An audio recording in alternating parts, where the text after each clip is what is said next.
বাসার সবাই চাইতো সে ডাক্তার হোক, তাই সে বিদেশে এসেছিল পড়ার নামে, নিজের মতো থাকবে, মজা করবে এই ভেবে। কিন্তু আনাইজার জন্য সব উল্টো হয়েছে। সে মনোযোগী হয়েছে, প্রচুর শালীনতা এসেছে তার মধ্যে। আগে তার চালচলন ছিল বিদেশিদের মতন অনেকটা, এখন তার ছিটে ফোটাও নেই। আরও অনেক নতুন নতুন গুণই সে লক্ষ্য করে নিজের মধ্যে। কথায় আছে না, সৎসঙ্গে স্বর্গবাস, অসৎসঙ্গে সর্বনাশ। তার ক্ষেত্রেও তাই হয়েছে।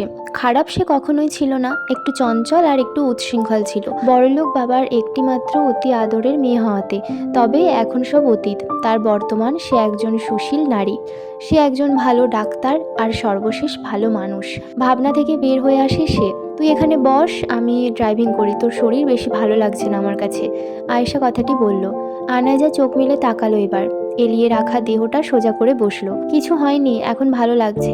আসলে কি বলতো, অনেক চিন্তিত ছিলাম এই পরীক্ষাটা নিয়ে, তার উপর তুই পড়ছিলি না ঠিক মতন, আরও টেনশন হচ্ছিল দুজন একসাথে পাবো কিনা সুযোগটা। বাট এখন মনে হচ্ছে আস্তে করে বোঝা নেমে গেল। একটু ক্লান্ত লাগছিল, তাই শরীরটা এলিয়ে দিয়েছিলাম। তুই আমাকে নিয়ে এত কেন ভাবিস? পরীক্ষার মধ্যেও স্যার ম্যামের চোখ ফাঁকি দিয়ে কত হেল্প করলি।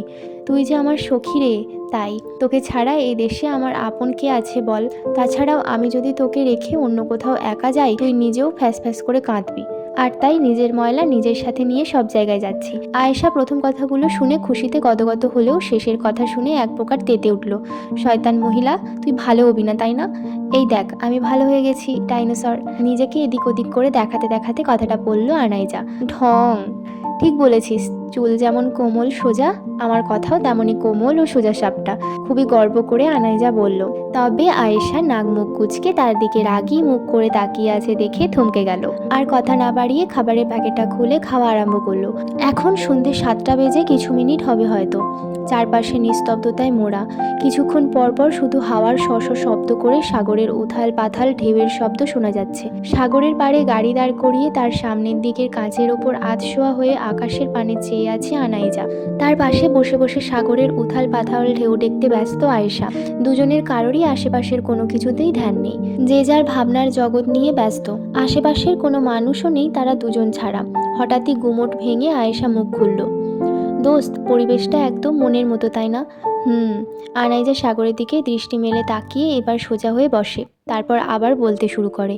এখানে আসলে জানিস খুব শান্তি লাগে। কি অদ্ভুত অন্ধকার, নিস্তব্ধতা, আর এই সাগরের শব্দ মনে হয় যেন কাল্পনিক জগতে বিচরণ করছি। মনের ভেতর এক প্রকার প্রশান্তি এনে দেয়।